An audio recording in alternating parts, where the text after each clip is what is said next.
Good morning, everyone. It's been a while. I have been quite busy reading the Apocrypha in the Geneva Bible, and I finished it. I've had a ton of medical issues, ton of just things that are popping up. My whole right side has been having, I've been having a lot of difficulties with that, in addition to ongoing chest pain, head pain. I mean, it takes a lot of effort to get up. Today was a good day when I woke up. I could feel I had a little bit of zippity doo dah. I never know how long it's going to last. So I have to use it in little small doses so as not to use it up for the entire day. But for the last 2 days, I've been pretty much completely down. Um, so I apologize for our absence. It was kind of like a sabbatical, so to speak, just delving into this, and I finished finishing it was the greatest reward. And I'm in the and booking. I'm reading Proverbs and Psalms back and forth. Um, uh, so it's been it's been a great journey. Plus my artwork. I've been doing artwork along the way. I call it my scribble art because I just take a blank canvas with colored pencils and I just start doing this number with different colors. And I picked like 9 colors that went with this picture behind me, if you can see, and it's based on Revelation 7:14. So you could look that up to see what that says, but it's beautiful. The artist, I can't remember her name at the moment. I will put it in the, if I remember, put it in the description. But she has an amazing grace print also of hers, which sparked wanting me to give the artist some recognition so that when people came, they could know about the artist. Well, that just stemmed to this huge thing of artwork, and it's multiple things, and they almost look like puzzle pieces. Because here I am just scribbling, and all of a sudden I'm like, what the frick? Why is this turned into that? Holy Moses. How is that even possible? Just saying. So, my scribble art has been quite fruitful. It's about the wedding, it's about um, uh, deliverance, it's about the end of days. Um, it's unreal. And to see that it just all of a sudden I'm like looking at this page and I'm like, did I just draw that? How did I draw that? It's crazy fun. So I don't know when I'm gonna pick up a blank canvas and want to do it again. I just do it as needed.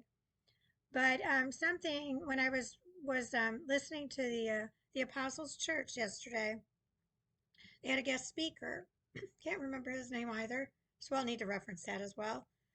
But he was talking about mission drift in the Lutheran Church. Well, it's not just in the Lutheran Church; it's in multiple churches. Um, at what point did they stop worshiping God and start worshiping the devil? You know, if your mission is to create disciples, and obviously that's the one thing that I've committed my life to is him. I've done man's world long enough, and he about killed me. He's keeping me alive for a reason. He wakes me up every day for a reason, despite my pain. And RSO, Rick Simpson oil, is a godsend, heaven sent. It cures cancer, and that's the only thing I'm taking for pain management. That's it, just RSO. So I started taking my remedies from my holistic doctor again for my last round because a lot of times when I would go to see him, he would say, you know what, you still have this, this, and this. And I'm like, well, I'm still eating that kind of food. So I've got a remedy for that, blah, blah, blah. So I'm like, you know what? I'm going to take the remedies again. And Hannah takes them with me. Holistic and purified water. And it's just one drop under your tongue. That's all. And I don't do them daily. I'm up to number 10. And this has been going on kind of all night or kind of all month. So I came across when I was Googling about mission drift in the Lutheran Church, I came across an article written by Ken Adams, November 4th of 2021, and it's entitled Three Causes of Mission Drift in the Church.